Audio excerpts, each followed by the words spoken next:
រដូវកាលទី2គិតចាប់ផ្ដើមឲ្យបានឈប់គូកំដួលធ្លាប់ឯងមិនមានអានខមមិនទេអី កំសាត់អី ពួកយើងមិនបានរលាយគ្រប់យ៉ាងទូតាគ្រីបទៅលេខភាគហ៊ុនទេ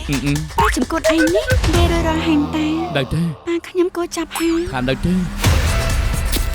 ទូថ្លៃគេហៅខ្ញុំទៅឲ្យពួកគេស្គាល់ថាខ្ញុំជានរណាបែបហ្នឹងហ៎ដែលរៀមត្រូវការតួអង្គដូចពិតអាប់ឡូតភ្លាមទៅ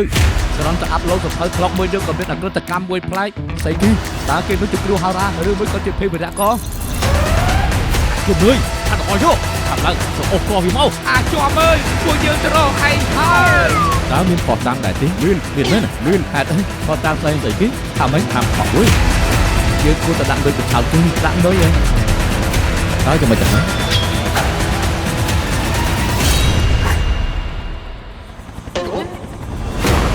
មើលទៅមុខទៅដេកកងចាស់ហើយអីក៏ខំបលាប្រុសចាស់មានបេះដូងជប់លៀងតែមិនដាក់ប្រូ